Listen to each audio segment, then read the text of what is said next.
Welcome back, ladies and gentlemen, as if we never left, to the Motivational Intelligence Podcast. I'm Sean Johnson. Today's episode is a conversation that I had with our very own John Casey.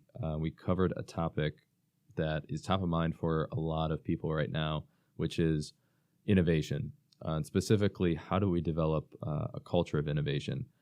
So I think this is a particularly important topic because now we kind of live in the innovation era. I saw this study by McKinsey that change now happens 10 times faster at 300 times the scale and for 3,000 times the impact. So it's moving at the speed of light. And it's important for us to explore, what does this mean for companies? And it really means they have to innovate. They have to innovate better. They have to innovate faster than they ever have before.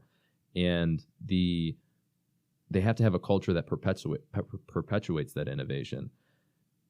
It represents an unprecedented opportunity when it's done right. I mean, you look at a culture of innovation can disrupt markets, and you can be the next Netflix, the next Uber, the next Airbnb, the next Amazon. But when it's done wrong, or really more importantly, not done at all, it's the kiss of death. I mean, you look at Sears, you look at Blockbuster, you look at Kodak, you look at Xerox. These are all companies that did not have a culture of innovation, and now they don't really exist, or they don't exist in the same capacity that they used to. So today, I sat down with John Casey to kind of give us a masterclass in creating a culture of innovation. So we cover a lot of different things. He defines for us what culture really is. He dives into the 5 pillars of what a culture of innovation, the 5 pillars of a culture of innovation. And we talk about a lot of different things. One of which is what really is human nature, and it might be different than you think. So we deconstruct innovation both on the individual contributor level, as the leader of a team, and if you're an executive overseeing a big organization, how do you instill that? So this will be a great episode for you if you're looking for ways that you can be or have your team be more innovative. So as always, leave us a review on Apple Podcasts. Reach out to us, share this episode with your colleagues if you find it useful, and always feel free to reach out to us on LinkedIn, Twitter, Facebook, all those places, and let us know how we can help you, what else you want to hear from us, other episode ideas you have for us, and all those good things. So without further ado, enjoy this conversation on the culture of innovation with John Casey.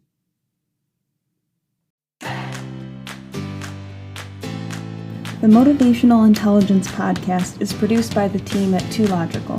2Logical is an international corporate training firm and the world's leading expert in motivational intelligence, which is the ability to understand, manage, and change the motives people have. 2Logical offers over 30 different keynotes, workshops, and full training courses to small, medium, and large Fortune 500 companies in 53 countries, a lot of which you're probably familiar with. Pfizer, Bank of America, GE, Constellation Brands, P&G, and more.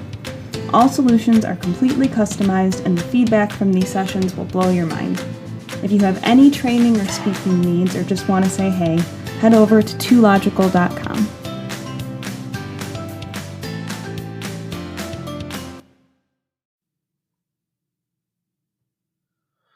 Good to go? All right, let's do it.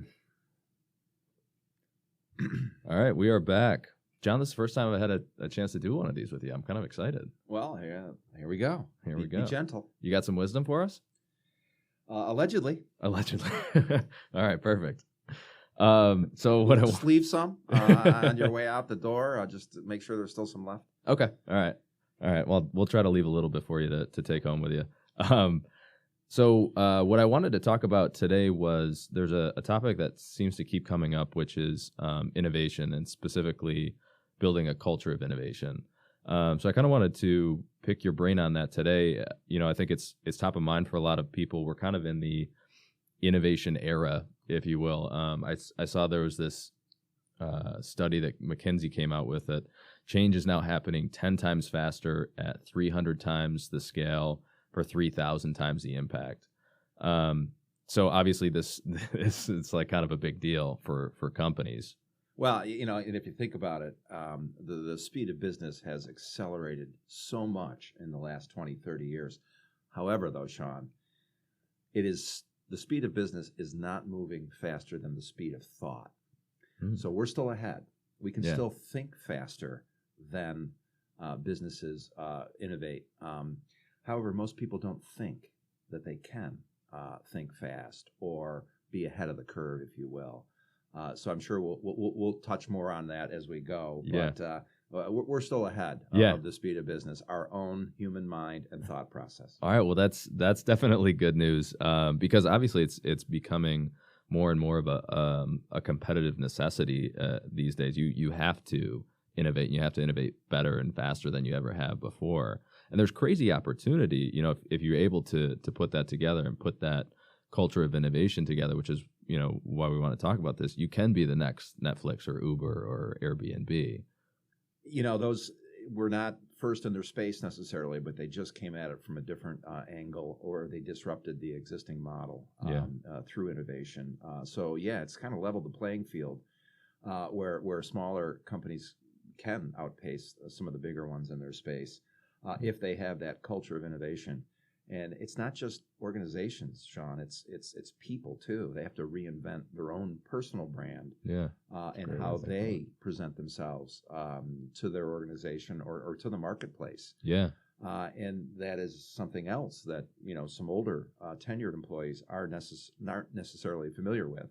So they may struggle with and overlook the fact that they got to innovate themselves. Yeah, well, that's a great point. All right, we'll definitely get into that. Because I think there's a lot of directions we could take this conversation. But so I guess let's start. We're kind of gonna. What I want to do is have you kind of give us a masterclass in how do you build a culture of innovation. So maybe the simplest place to start is, what is a culture of innovation? Well, obviously. Culture is so important these days, and it's not just in the workplace. Every home has a culture. Every group has a culture, and all a culture really is a shared set of beliefs that are embraced by all.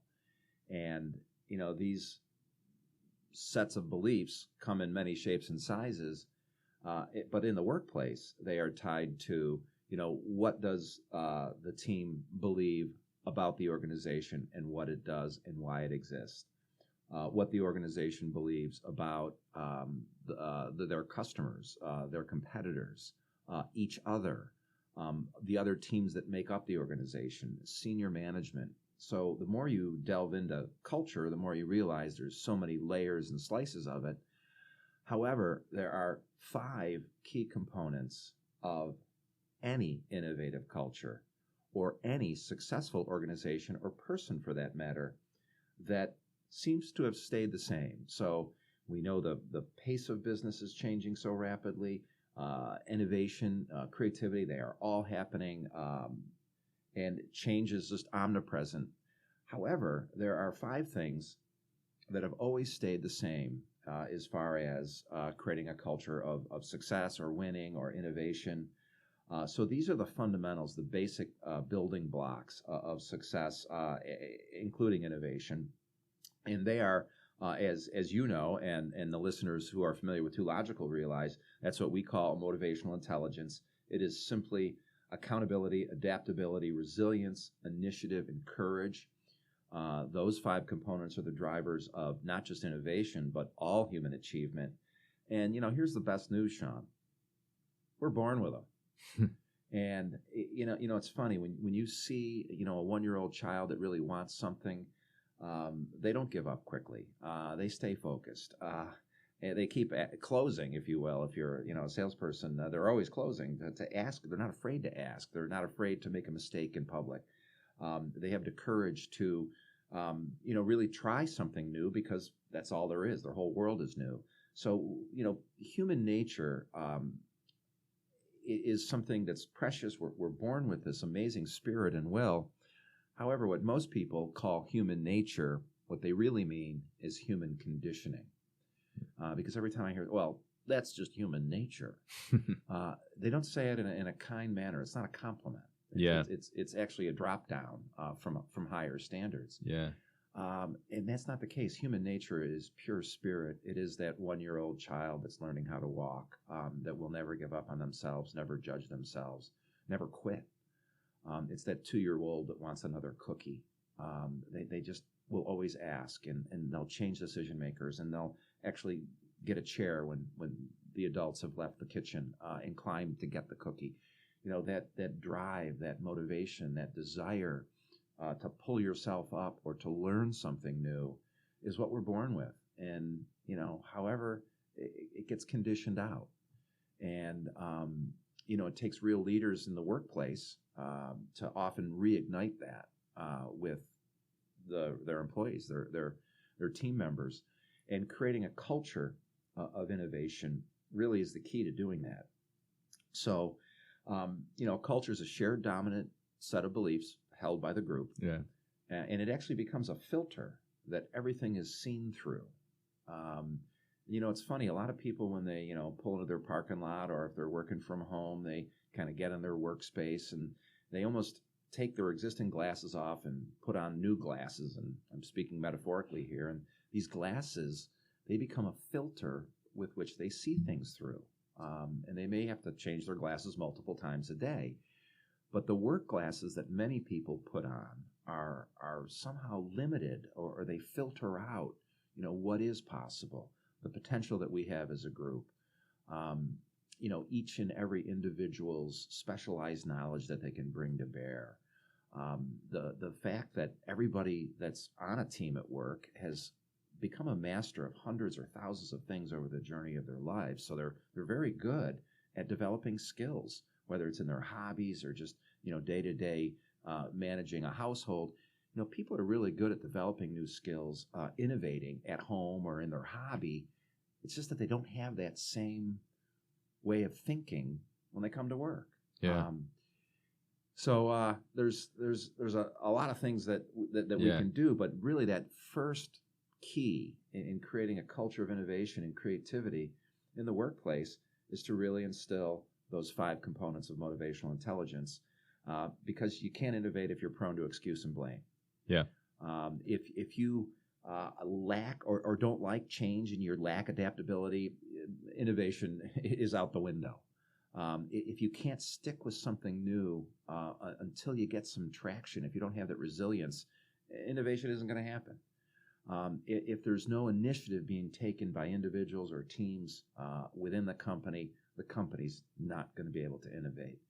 And the courage to maybe let go of the status quo or the old way of doing things has to be in place before innovation can become part of the culture. So really the first steps are creating a culture of motivational intelligence, which are the actual drivers of creativity and innovation and all human achievement. So that would be kind of the first step, and it's a big step, and it's layered as well. Yeah. There's a lot to unpack there. First I think I'd love to dive into those 5 things a little bit more in regards to particularly how they relate to innovation.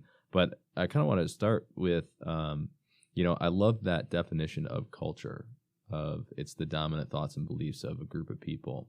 And obviously there's specific thoughts and beliefs relative to, innovation and success, but it just seems to make so much sense, looking at that. And it's kind of, even looking at, even outside the workplace, just in terms of cultures, you look at cultures around the world, and that's really kind of what they are, right? It's how a group of people, in a certain country or of a specific religion or whatever it is, what they think and believe about the world, right? Well, without question. And we're members of, each of us are members of maybe dozens or scores of cultures. And we cycle through different groups. If you're a fan of a certain sports team, you have a shared set of beliefs, dominant beliefs about that team. Yeah. And, they're pretty common. So if you meet a total stranger that happens to be a fan of the same team you are, you immediately have a bond. You immediately share some of the same beliefs, some of the same history, some of the same stories and examples. And it's magic. And, you immediately have rapport with that person. Yeah, that's pretty amazing. So we bump through these different, concentric circles or bubbles, if you will, throughout our workday, and we all have one at home too. And it's interesting. Most people unconsciously go throughout their day not even realizing that they're bumping around different cultures. And some they like, and some they get frustrated around, and they should look a little closer at why they feel more comfortable in this culture or this group versus that one. Yeah. And one of the things we all know is that in someone's hobby that they get to choose, or someone's group of friends that again they get to choose, they have so much higher level emotions and ways of looking at things than they do in other areas, maybe that are not necessarily what they think their choice is. So we'll delve into some of this a little bit more, but just being aware of the different cultures that you move throughout during the day. And, in most people's hobbies, they are innovative. They push themselves. They read maybe periodicals about that hobby or that sport or that interest. They are interested in new technology about that hobby.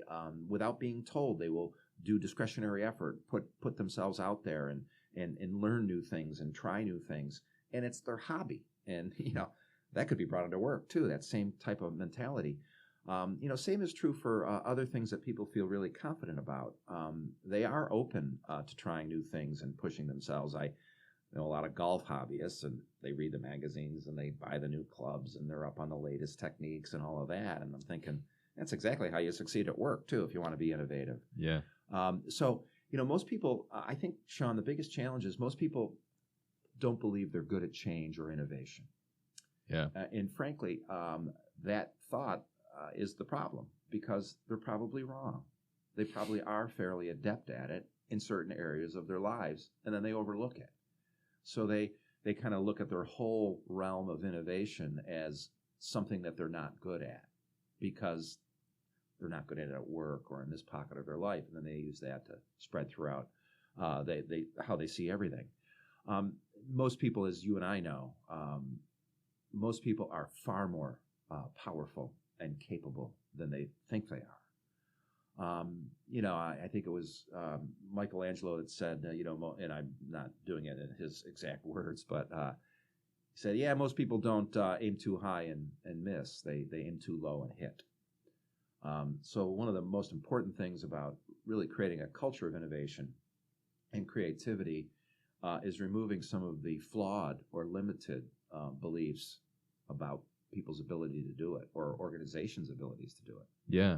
So what are some of those flawed or limiting beliefs or thoughts about it that people should be looking out for? Because I think there's a good point that you brought up earlier, where the human nature, people look at it as a negative, but after so long, it's really more human conditioning. And if you go back to what is actually human nature, people are born with all of these things. So it's almost not even adding new layers, but kind of removing the layers that have been conditioned on top of them to get them where they need to go.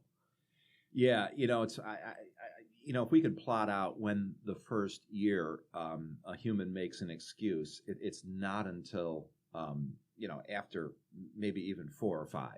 Yeah, they are not pointing fingers up until much later in their life. And we're born without any skill.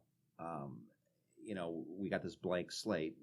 We get 3 gifts at birth. We get unlimited potential. We get a human mind, the most powerful supercomputer we'll ever use in our lives, and we get a blank slate. There's no, we've decoded the entire human genome. 85% go to the central nervous system in our brain, and 15% go to our physical characteristics. So no genes really go to skill. We have to develop those on our own, and we're born without any skill. And if you think about it, a baby sets out very early in their lives. As soon as they can realize they're the only one crawling. It takes a long time to get from point A to point B. They figure out they got to learn how to walk, and we're not genetically wired to walk. We got to figure it out, and that's one of the hardest things we'll ever do. And it takes many months to do it. And we fall down 240 to 280 times. We don't see mistakes the same way, and eventually we figure out mobility, and then communication, and then personal hygiene, and all these things. And by the age of 4 or 5, we've actually started to develop, hundreds of abilities, skills, things that we can do. And they're all through innovation because they're all foreign, unknown at the outset. So we are amazing innovators very early and often in our lives. And if you think about most adults today, Sean, I suspect most people know how to do hundreds or thousands of things. Yeah, it's probably pretty staggering if you actually, took pen to paper with it. Yeah, just, I know you, and I know you know how to use dozens, maybe scores of computer programs, software programs. Now, I don't, but, all of those didn't come easily, and you've had to figure out how to do one. And, so we're really good at change. We're really good at innovation. We're really good at learning new things. We're really good at developing new skills, patterns, or habits. Most people just don't think they are. And, when it comes down to it, as the old saying goes, if you believe it, you can achieve it. If you can think it, if you can create it in your mind, you can find a way to do it.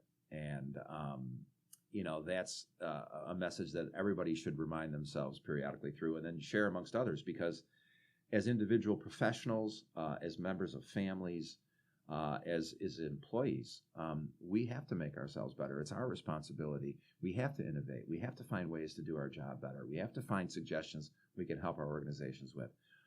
We have to become better at our roles that we want to be better at, home and work. And, just the fact that I believe every child believes that their best them is still in their future.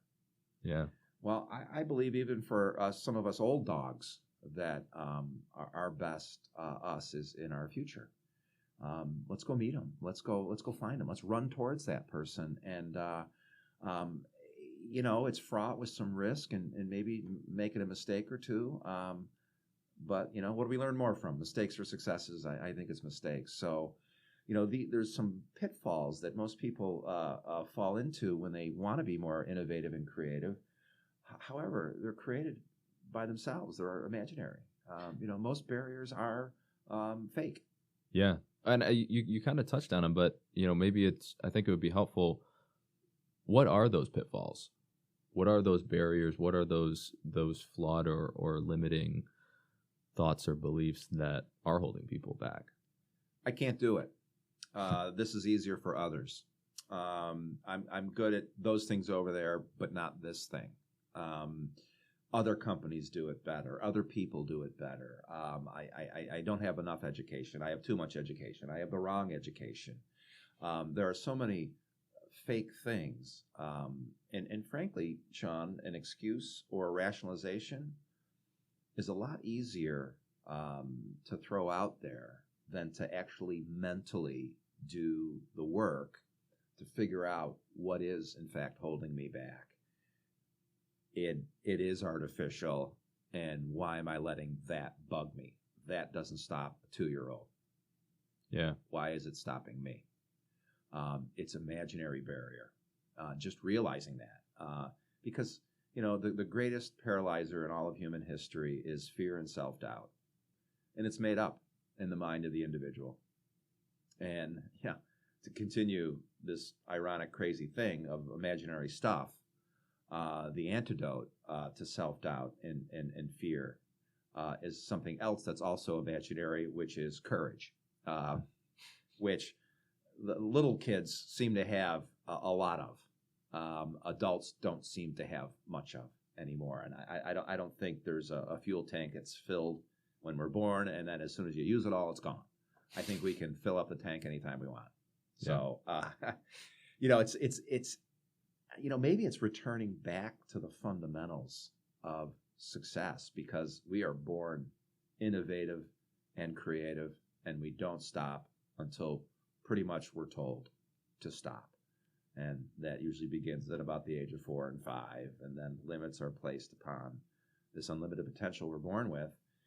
And, most people then take some of those flawed and limited beliefs into the workplace with them, or they take them to school. And, I remember when I was in school, I felt I was good at this subject, but not that one. And the grades agreed. But maybe it was my thought that kicked off the whole thing. So, a lot of the stinking thinking that grownups have developed over the course of their journey is flawed. It is inaccurate. And they've actually done a pretty good job of spreading it, though. So, when we speak about culture, culture is a mass invisible force. And if you can create a culture of innovation and creativity, then that has a life of its own. Then those are the glasses. Those are the filters that people put on in the parking lot before they walk into their workspace, or before they actually get in their workspace if they're working out of their home and really set their head about what it is they got to do that day. Most people unconsciously don't do a very good job of setting their mindset for their day. But once it's done, like at some of those companies that you read about, some of the great innovators from all time or some of the new ones, they really do have a process for creating a culture of innovation. And it's not something that's hard to do, because it's the truth. Everyone's adaptable. Everyone's accountable, or has demonstrated it in pockets of their life. Everybody has exhibited resilience. Everybody has taken the initiative, and everybody's demonstrated courage. So these 5 things are not foreign to humans or organizations. And, all companies really need to do is look back at their last innovation, look back at the last time they were creative, and try to examine, what were the shared dominant beliefs at that time. And then they'll get a whole lot better at duplicating that. Yeah. So I think it would be helpful, I think it's coming back to, to kind of summarize a lot of what you've been talking about. It's really making sure we're instilling the proper beliefs in ourselves, in our team, and across the organization that is going to set us up for this culture of innovation, where we can pump out these new inventions and new products and new services and new ways to look at things. So maybe it'd be helpful if we kind of break it down into those kind of three categories of, if I'm an individual, how do I go about, rebranding myself, I guess, as it were, into becoming more innovative? And then we can go into, if I'm the leader of a team, what do I do? And if I'm an executive looking to, instill this across thousands of people, how do I go about that? Yeah, you bet. Well, and we can actually break that down in the order of what we think is the flow of motivational intelligence, and it all starts with accountability. As an individual contributor or as an employee of an organization, one of the worst ways you could brand yourself is by making an excuse, giving up, rolling up the white flag. Yes, it's easy to do. Yes, it releases pressure if you have an out, but it doesn't brand you for the long term very well. And most people give up far too quickly, and then they have an out. They point to another team, perhaps at their company, as the problem, or the customer, or the market, or the government, or their boss, or whatever. And that is a slow, torturous route to mediocrity and a bad professional reputation. It was Benjamin Franklin that said, those that are good at making excuses are seldom good for anything else. And, Sean, it doesn't matter what your IQ is, how many letters you have at the end of your name regarding your, formal education.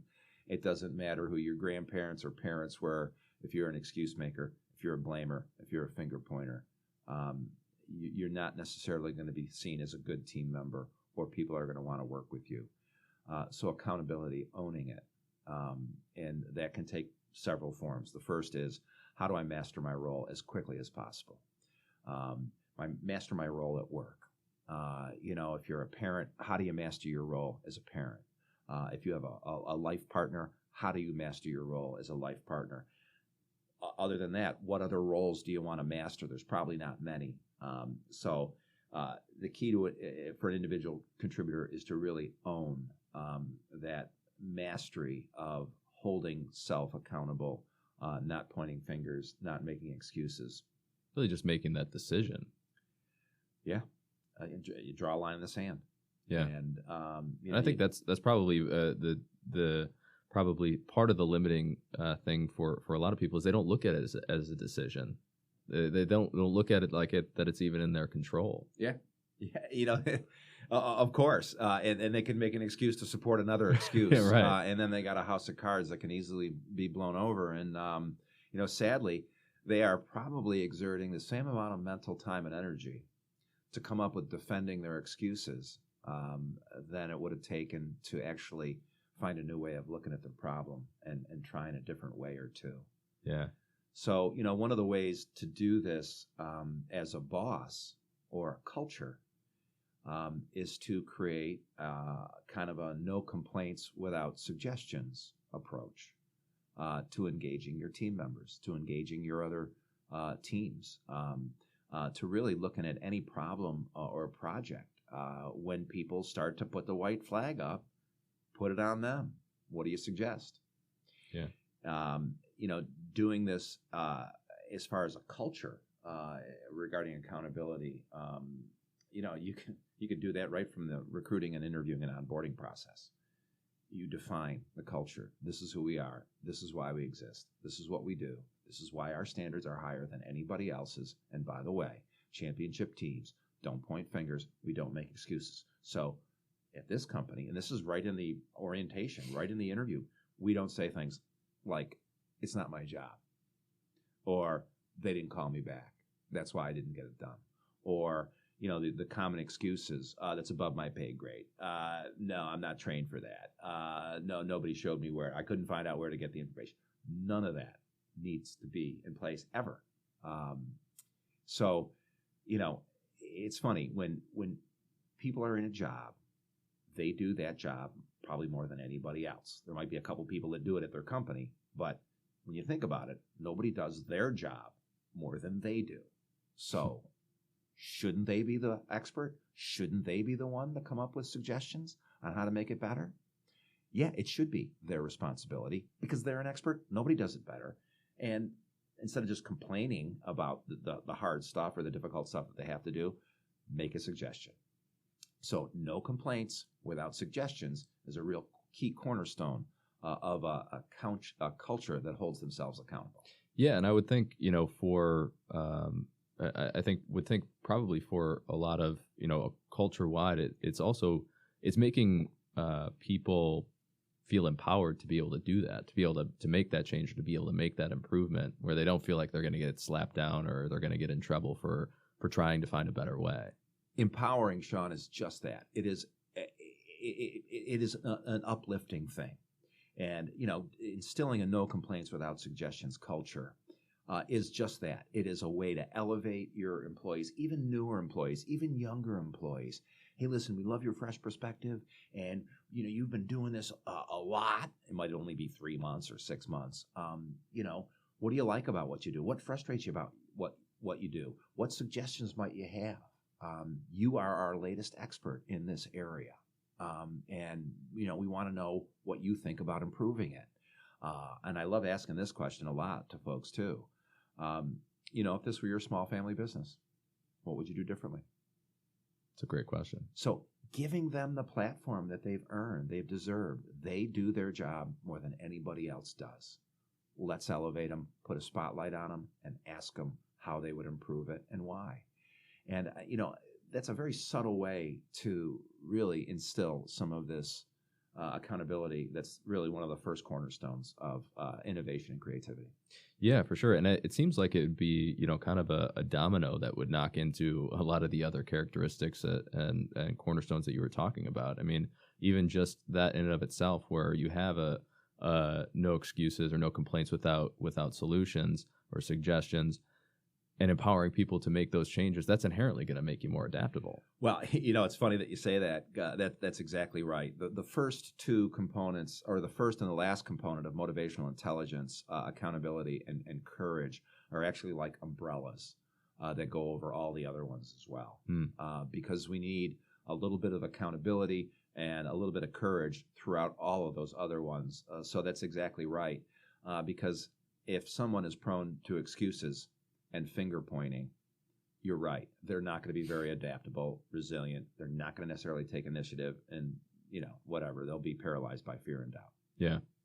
So kind of moving down the line is how should people be going about either as like we've kind of said, either as an individual, as a leader of a team, or an executive overseeing an entire organization. How can they make themselves or their team, or those thousands of people in their workforce, how can they become more adaptable? Well, it's funny. Adaptability is something that everyone's good at within their comfort zones. Where people are confident, they push themselves. Where they lack confidence, they don't.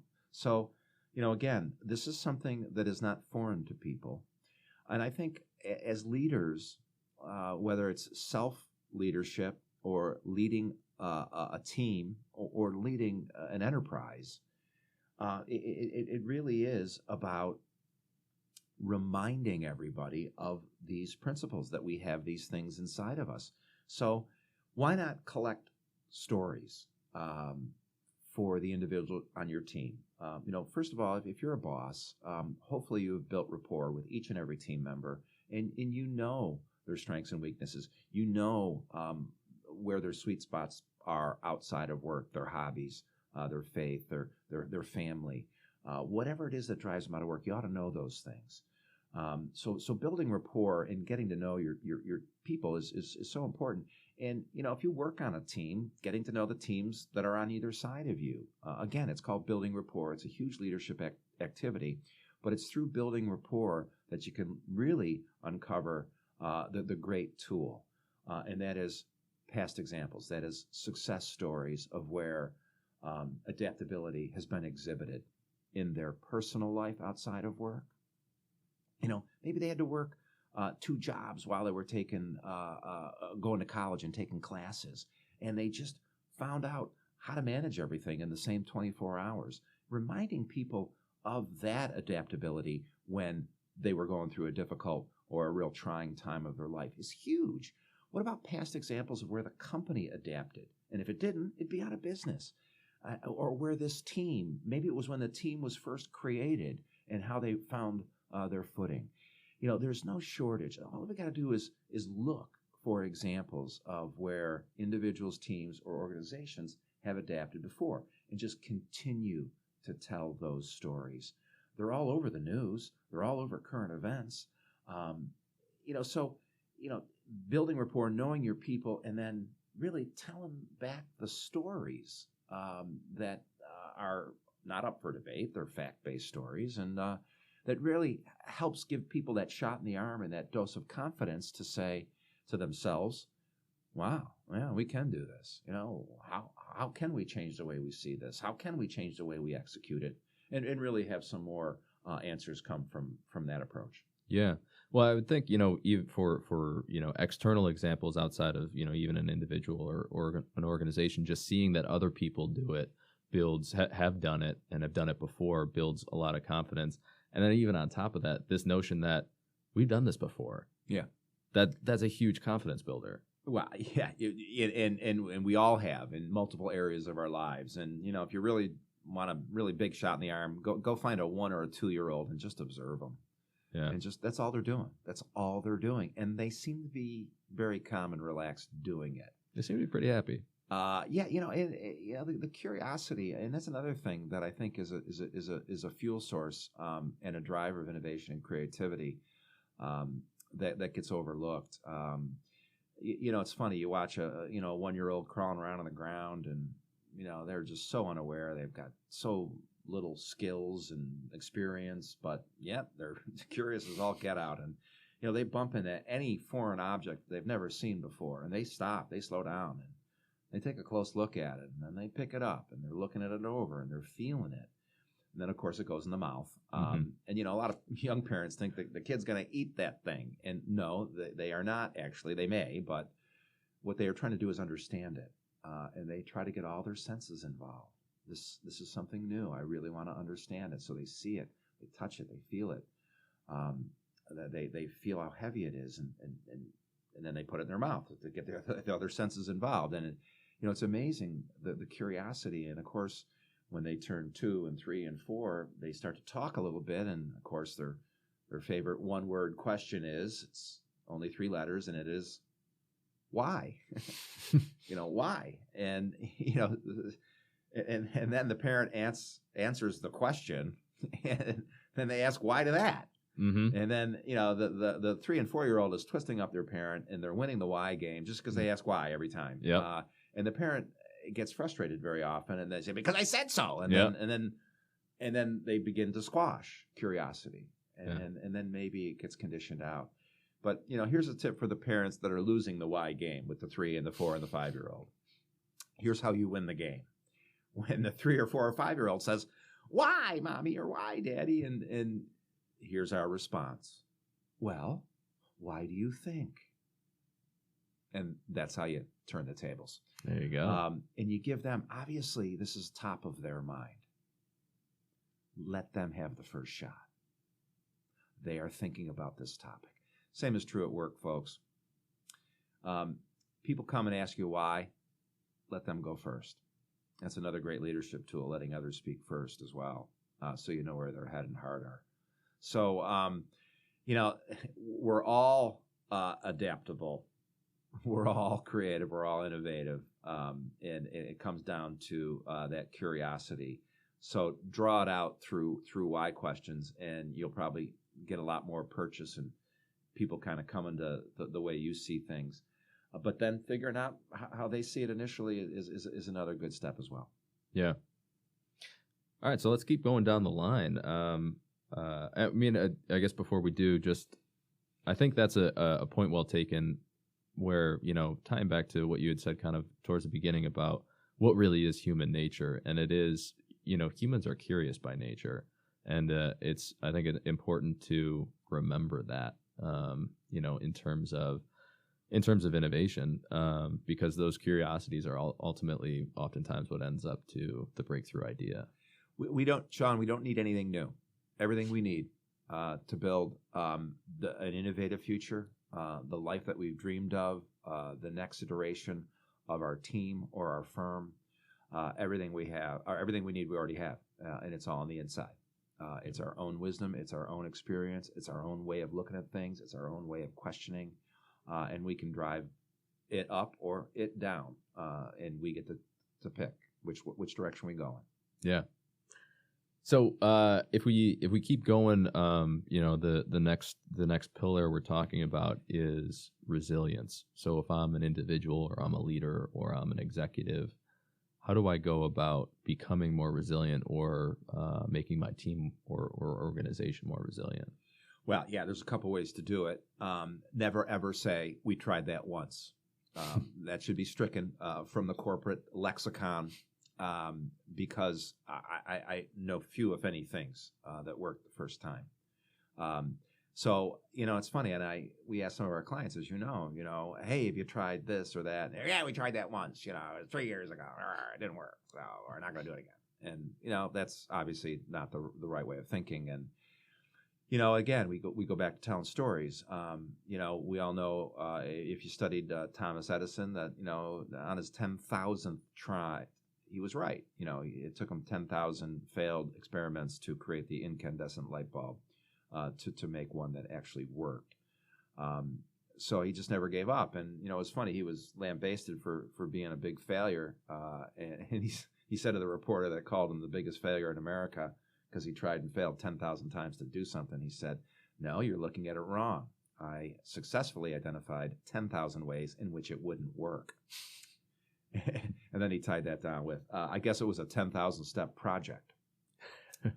Going back to the 1-year-old learning how to walk. Well, and that's such a different way of looking at it. Yeah. That, it's a great story, but it is, if you really slow down and think about it, like that is so different than the way most people would look at that. They'd be, feel like they're pounding their head against a brick wall. I wonder if he said after each failed experiment, well, one step closer. Yeah. That's one more I can cross off. Well, you got to imagine something like that is all that could have been keeping him going. Because if he wasn't saying that, at what point was he getting frustrated and throwing in the towel?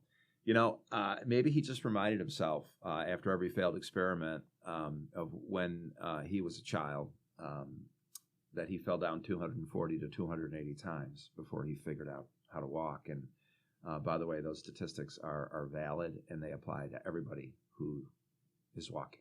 Yeah. So the resilience to stick with it and do it with the right headset is really the key. And it goes back to how we look at mistakes and feedback.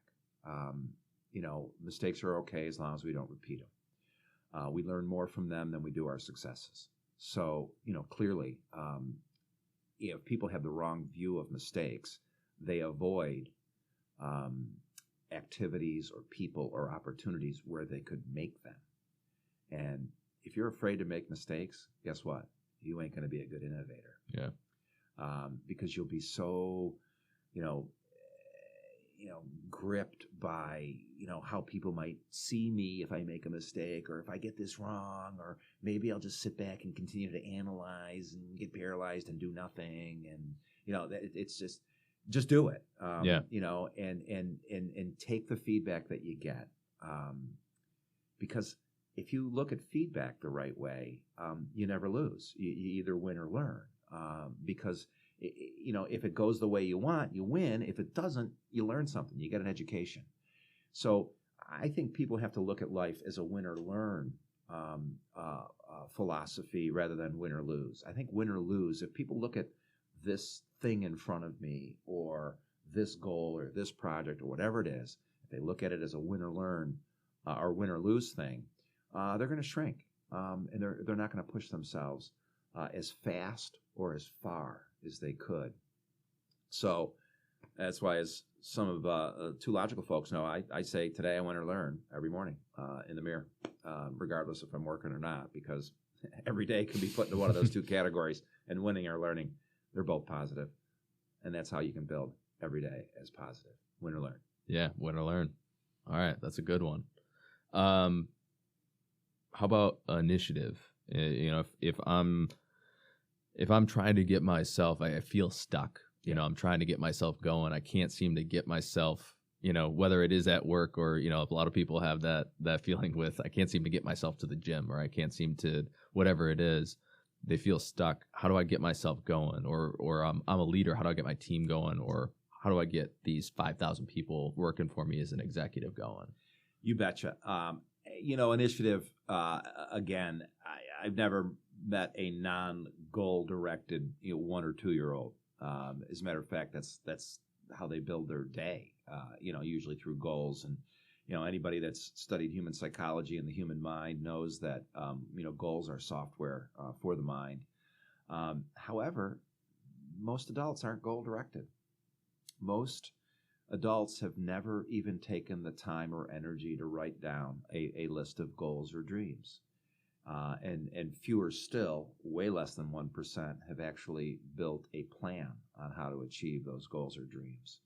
So that's the first solution. Become more goal-directed. And there's a simple way to do it. And we have encouraged organizations to do this with their employees and even in their onboarding process. It's a simple exercise. Anybody can do it. It's called making a be, do, and have list. And if you like to travel, you can add a fourth category, go. But to really become more goal-directed and more initiative-prone, it requires goals. And having a list of things that you want to be, do, and have is the first step. Because goal-directed people that understand what they want to be, do, and have move differently than everybody else. They're better at saying no. They're better at saying yes. They're better at making sacrifices. They're better at time management. They're better at so many things just because they have goals and they keep them top of mind. So I had a mentor very early in my life that made me do one of these be, do, have lists. And it was so foreign to me. I'd never written down a goal in my life. And it was awkward. And I was embarrassed to do it, and I didn't want to do it. And then eventually I just started writing some things. And then it kind of took on a life of its own. And then, over the course of 20, 25 minutes, I'd had over 60 things. So simple stuff, but also big stuff too. And my boss took the time to ask me, what was on my list that I was really wanted. and it was buying my first house. And he made that important to him. And, I was a sales guy with a quota, and he rarely, if ever, spoke about quota. He spoke about the plan to get the house. And 16 months after I did my first be, do, have list, I bought my first house. And I said no to things that wouldn't help me, and I said yes to things that would. So I got better at a lot of things because I became more goal-directed, and I took the initiative. And it was my goal. It wasn't my boss's goal. So I have taken that be, do, have list exercise and have done it with many, many, many people, including my children. I want them to grow up goal-directed. So having initiative, personal and professional goals, knowing what your team goals are, knowing what your company goals are, knowing what the goals are and where initiative is being taken by the other teams that you work with. Finding out all that is really important to be a great individual contributor, to be a great boss, or to be a great executive. It is about goal direction. And, the line I'll never forget, the very first time I made a list of my goals, the things I wanted to be, do, and have, my mentor, as I was leaving his office that day, he said to me, he says, "John, you did something really, really important today, something that many have never done or never will do." And he says, "Never forget the following. If you are not working on your own goals, you are working on someone else's." That's very true. And I think you touched on an important point there too, which is not only particularly from a leadership perspective, not only making sure people know the company goals or the team goals, but what your mentor did was really align that with your personal goals. He wasn't talking to you about here's your specific work goal. He wasn't talking to you about the quota. He was talking to you, you knew that was there, but he was really talking to you about the house. And I think that alignment's an important point. Well, I think he, like all great mentors, know the very the simple philosophy of the following statement. It is always in the want to that people will discover the how to.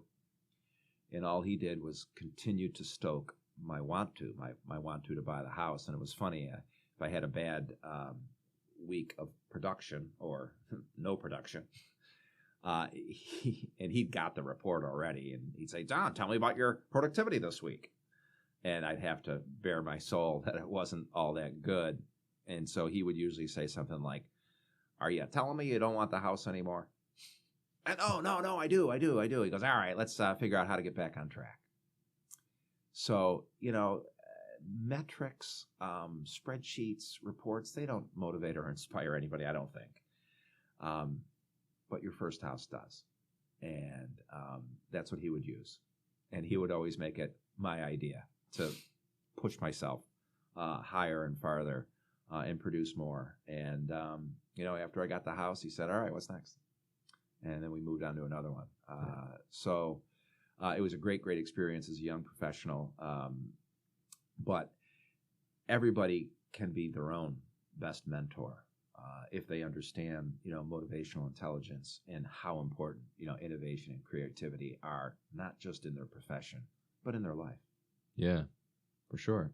So let's tie it up with, the other umbrella that we mentioned at the beginning of this, the first being accountability, the second and last pillar of second umbrella and last pillar of motivational intelligence being courage. Fear can be paralyzing. And I think that's something pretty much everybody listening to this, I know myself included, we've all experienced that emotion of fear. How, if you are gripped with that, or you're a leader and you can sense that your team is gripped with that, or there's something going on in the industry and the whole company is kind of freaking out about something. How do you instill that sense of courage? Yeah, no doubt. And, why does it wane as we go through the single digits and move towards adolescence? I don't know. But, most grown-ups I see are just paralyzed by fear that's imaginary. And, frankly, most people, 90% of what most people worry about is wrong, because 90% of what most people worry about is either A, stuff that happened in the past,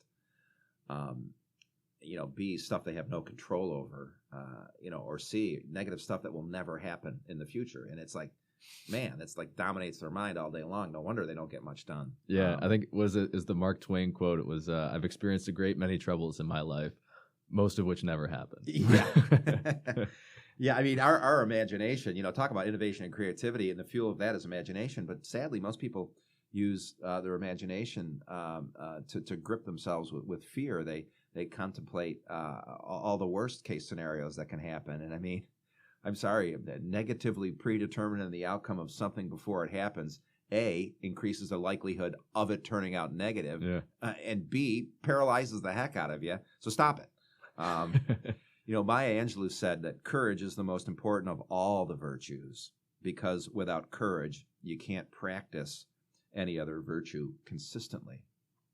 So, it's funny where people feel strong and confident,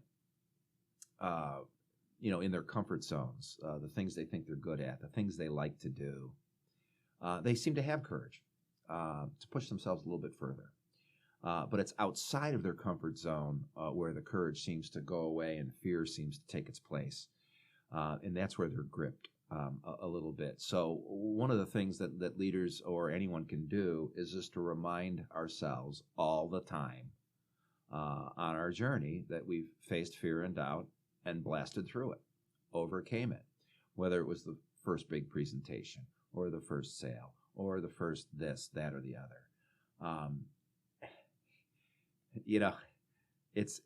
We can let it paralyze us if we want, but we don't have to. It is imaginary. And, again, it goes back to some of the success stories where we've exhibited it before as a team or as an industry or as a company.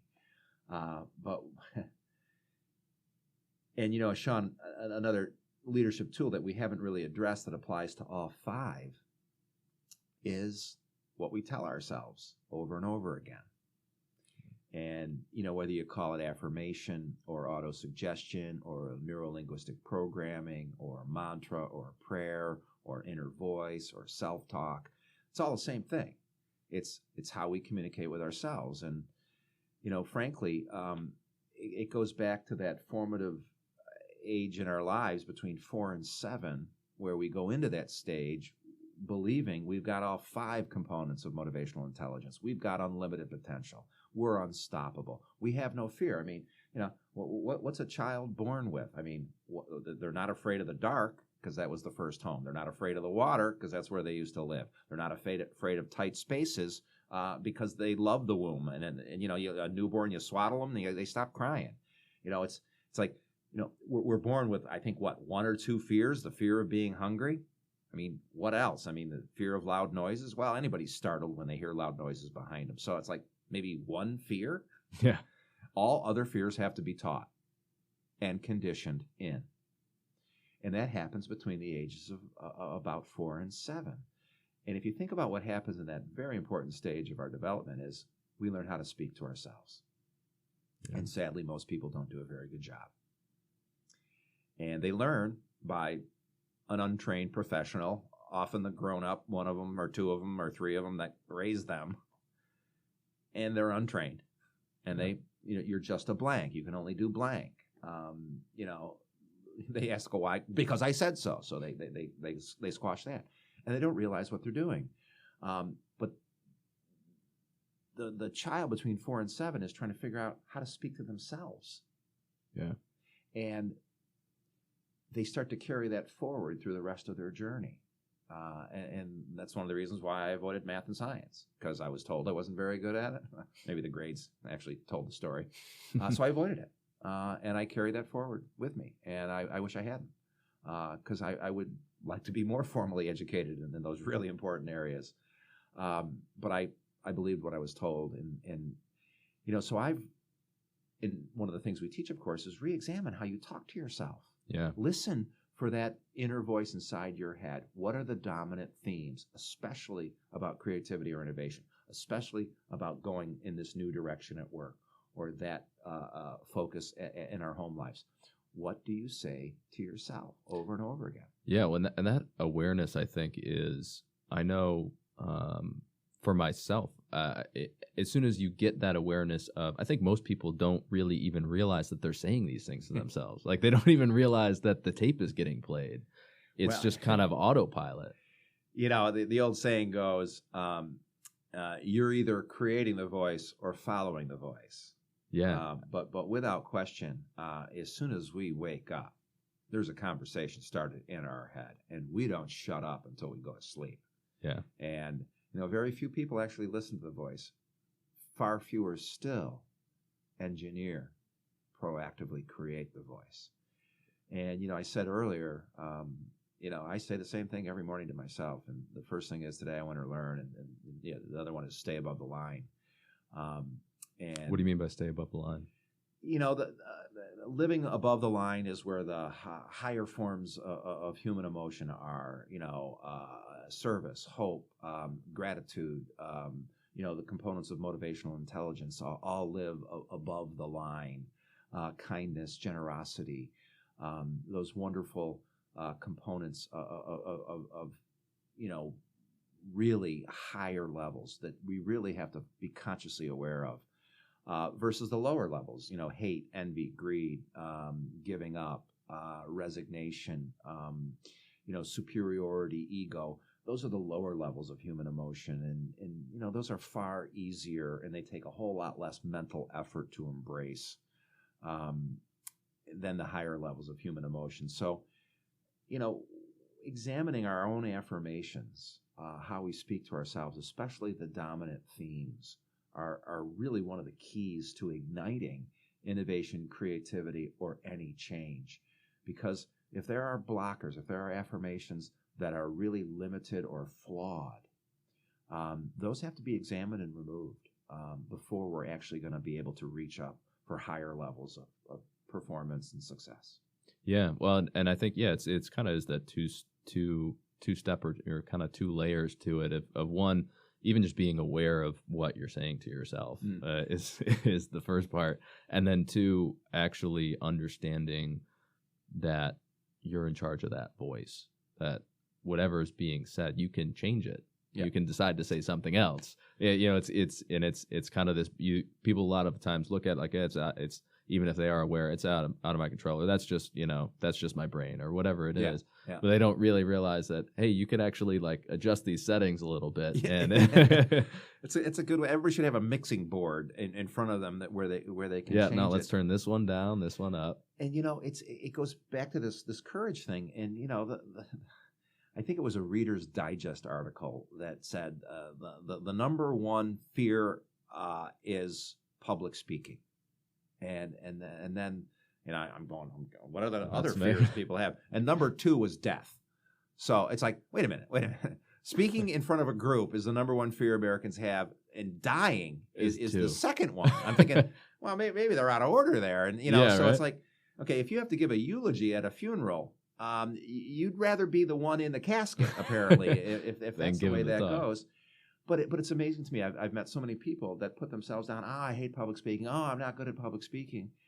And then I see them with their mates, with their friends, with their coworkers, and they're like the life of the party. They're funny. They're extemporaneous. They're not using a prepared speech. They're just talking off the cuff, and they're really quite engaging. So most people I've met are really good speakers, and they're in public and they're public speaking and they're good at it. But they immediately throw themselves under the bus. Yeah. And that's the problem. They underestimate their own worth and their own, acumen for doing what it is that they've just put themselves. So you're right, that the thought is the problem, and it has to be adjusted on a dial or something. And most people they're very comfortable with their own stinking thinking because they've thought these things so many times. Yep, they're comfortable with it. Yeah. So they don't necessarily see the need to change. But those that are the agents of change are the ones that really get the not only motivational intelligence, but also how we speak to ourselves and how to properly design and formally use affirmation.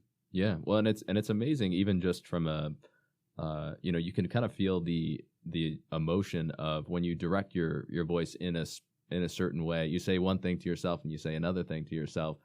I think that's kind of, it could be, I know for me was a helpful exercise in kind of getting a feel for how powerful this could be, is feel the emotion you feel when you say, yeah, I'm not good at that, or I suck at that, versus I'm the man, I can do anything.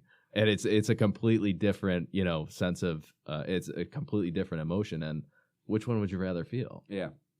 We have it all in our bag of tricks. It's just that, people choose to pull out the wrong tools or use the tools for the wrong purpose. Yeah. And that's part of the issue. It all goes back to we have all 5 of these components, and we have used them our entire lives. And sadly, people overlook that fact. We are born without skill, and all we are born with is motivational intelligence and the ability to innovate and create.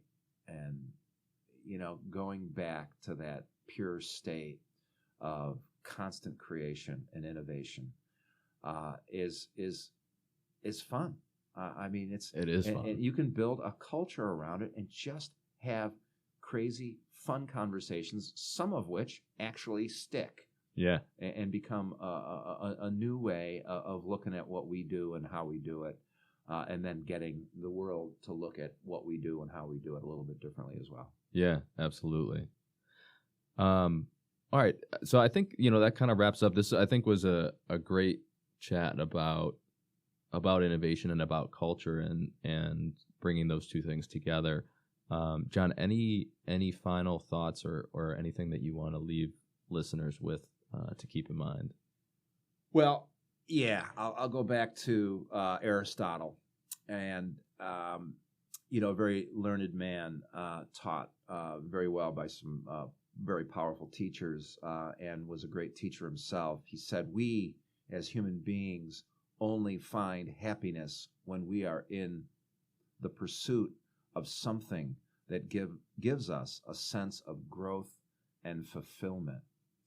So, being goal-directed, being innovative, pushing ourselves to the next level, it does come with some risk, but it's far more fun.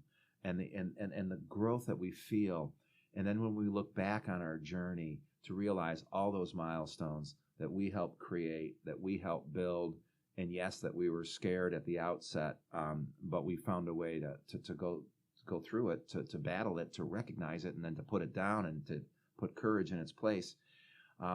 These things are open to all of us. And, the more you go down this path, the more you seek, the more you learn, the more you really try to expose yourself to motivational intelligence, the better off not only you'll be, but those around you as well, because they'll be inspired by your new thinking and your new behavior. So we can all be a catalyst for innovation and creativity, because that's the way we're built. Yeah, absolutely. Well, John, this is a great conversation. I'm going to blow up your spot a little bit here and say, if you're listening to this and you got a bunch of people that you're trying to get on the same page and say, build a culture of innovation within a team or within an organization, find John on LinkedIn. So you might get a flood of messages, John. I didn't tell you I was going to do that, but that's okay. I'm really good at answering questions with questions. So bring on the questions. There you go, Socrates himself. Yeah. All right, John. Well, thanks for sitting down, and we'll do this again soon. You bet. Everybody, every day, you win or learn. Talk to you soon.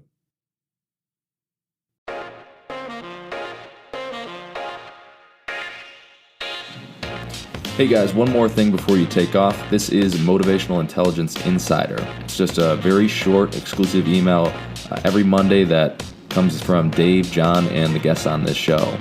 This is the only place they share their very, very best stuff, and it's delivered right to your inbox every single Monday. This could include exclusive tips for upping your game, articles they're reading, videos they're watching, stories from the road, and on and on. It's the best way to kick off your week, and this content comes directly from Dave, John, and the guests, and is only available to subscribers of Motivational Intelligence Insider. So if you want these guys and gals to email you their best stuff, go to 2logical.com/insider. That's the number 2logical.com/insider, and drop in your email. And if you do, I hope you enjoy.